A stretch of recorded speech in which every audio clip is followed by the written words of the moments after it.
This episode of Bullet Heaven was made possible by Dejika Games.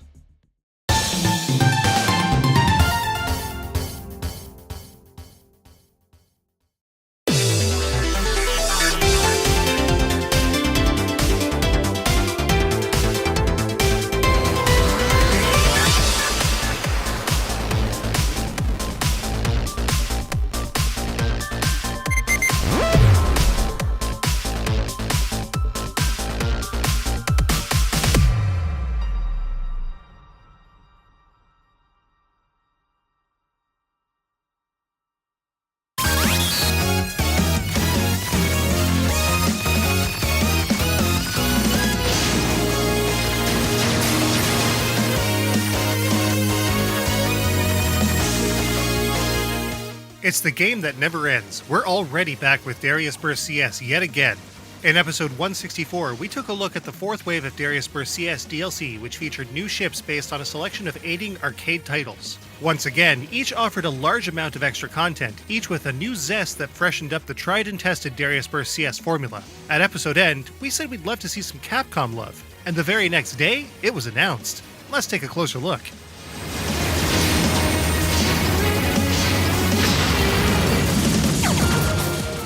This is the fifth time we've done this, so if somehow you haven't caught one of our episodes on either Dariusburst CS or any of the previous 4 add-on packs, go ahead and get caught up with the links in the description below. Go ahead, we'll wait. Now, as with all 4 of the other DLC bundles we took a look at, each ship here has brand new abilities and gameplay tweaks that take things in very creative directions. All 3 Capcom games featured here work pretty well on the whole, with the Sidearms pack in specific feeling like the most appropriate of the 3. No matter the ship chosen, each do a pretty good job of feeling like the games they came from. Mobile Suit Alpha from Sidearms Hyperdyne, which we took a look at all the way back in episode 3 of Bullet Heaven, is practically made for Dariusburst CS's gameplay style. Players can fire either left or right at will by way of the X or A buttons respectively. Enemies will drop power-ups that read POW by default. When shot, they'll cycle through different weapons for pickup. If the icon reads POW, the player's burst gauge will fill up. Collecting multiple icons from the same weapon can upgrade Mobile Suit Alpha's shots to a maximum level of 3. Players can cycle through collected weapons by way of the right bumper on an Xbox controller. The left bumper activates Mobile Suit Alpha's burst, which summons Mobile Suit Beta for a screen-covering attack and a layer of defense while active. Collecting an Alpha Beta pickup will also summon Mobile Suit Beta. The two suits will separate when the burst gauge drops to 0, but can be maintained with additional POW pickups or killing enemy chains. The only problem? Mobile Suit Alpha feels extremely weak, and actually felt the worst of the 3 overall. The Saber from Varth Operation Thunderstorm is much less involved. Players can upgrade the Saber's main weaponry, fired with the X button, with red power-ups, while green power-ups summon bits that add a powerful layer of defense to the Saber. Pressing the left bumper changes the bit's formation and projectile type. Free-moving bits fire homing missiles, while the fixed bits fire napalm shots. The burst gauge grants a super powerful bomber shot when filled, and several bombs can be stocked for future use, activated with the A button. Machine guns, wide shots, and lasers are all present to change the fire type to a player's taste, just like the arcade original. In the end, the Saber is definitely the most fun to use. Finally, the Gambler from Progear no Arashi takes things in a very cavey direction, which is no surprise as Cave developed the arcade original. As with any other Cave game, rapid shots can be fired with normal ship movement speed by pressing the X button or by tapping A. However, concentrated and tracking shots with a slower movement rate is activated by holding A. The Gambler's burst attack is a slow-moving, super-powered bomber fired with the left bumper. As with the Saber, a bomb stock is present with the Gambler as well, with the burst gauge granting additional bombs up to a total stock of 3. When the burst gauge fills up after the 3rd bomb is obtained, the bomb stock will turn blue and a small entourage appears with an item count multiplier appearing beside your count. There are also a lot of items that are dropped by defeated enemies as well, which factors into scoring. Switching from one fire type to another draws these bonuses towards the player to be collected without much effort. The Gambler is, once again, plenty fun to use and feels reasonably powerful.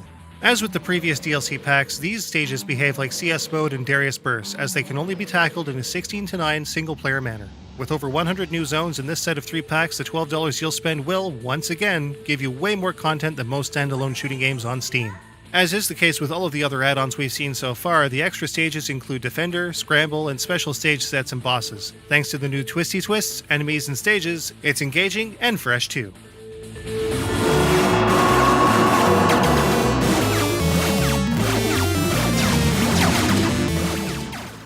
As with the CS mode in Dariusburst, the exact same scoring points apply to the DLC stages as well. Once again, in the case of the special stage sets that come with each DLC pack, only the ship they came with and were meant for will post scores to the online leaderboards.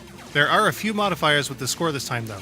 Mobile Suit Alpha's scoring is definitely the least complicated with no abnormal modifiers to consider, with only one exception. A number of special icons like hyperdynes, strawberries, cows, barrels, and more will award bonus points. Otherwise, it's all vanilla Dariusburst CS, with bonuses primarily coming from wave kills and end stage bonuses for no damage or ships remaining. Meanwhile, the Saber adds a twist to the stage end scoring in addition to the regular run-of-the-mill mechanics. A bonus is applied if the player can make it through the stage without equipping the Saber's additional bits. Pretty tough to do, but the bonus is definitely worth it. Finally, using the Gambler adds an item bonus at stage end for collecting as many bonus drops from enemies as possible during the stage in question. Stocking bombs until they are blue will add a 2x multiplier as well, so long as no burst attacks are used. None of the three ships really have a ton of variance to the score in this round of DLC, but sometimes that's a good thing. That said, all three modes work rather well, especially in the case of the Saber and the Gambler, which both spruce up the scoring in their own subtle ways. Again, on the whole, the main scoring hooks from Dariusburst will make up the vast majority of the points players collect. Formation kill multipliers and stage end bonuses for time taken, taking no damage, and ships remaining are still the central focus.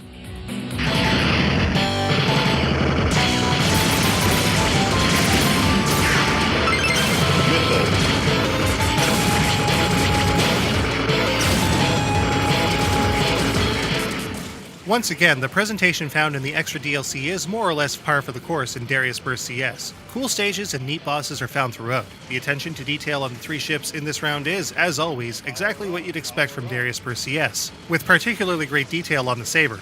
Once again, the UI and history while selecting the ships is exactly as it has been in other DLC packs. Each of the art and music selections chosen here definitely fit, and having played a couple of these original titles, it's pretty sweet stuff to hear the menu tracks and unique sound effects in the Dariusburst setting. The new implementation of the Capcom art to the overall UI is, once again, as expected and works very well, with super clean, high-res pieces and logos for each respective game. Once again, the music shines in the Capcom DLC pack, especially in the case of the remix tunes. Varth has one of the best remixes yet, and in the case of Sidearms, even the TurboGrafx 16 music makes a special appearance. Meanwhile, the sound effects and voice samples for all of the new ships is totally appropriate, with nothing sounding especially irritating. Varth's Power Up is deliciously retro. As always, everything else is clean and easy to navigate. With such a solid track record, it pretty much goes without saying. So, how does the latest wave of Dariusburst DLC stack up? Let's take a look.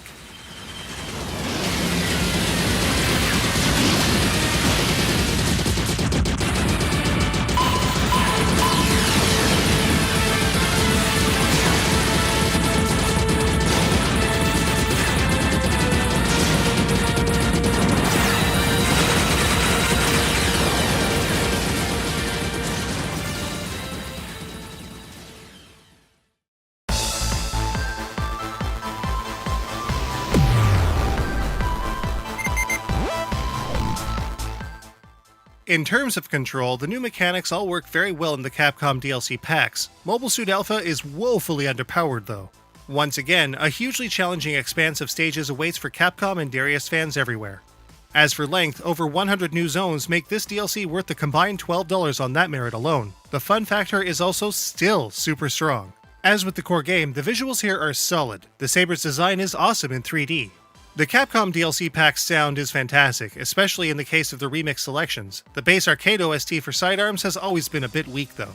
Against all odds, Dariusburst CS still finds ways to shake up the over 1-year-old formula with all kinds of fantastic new content. Simply astounding.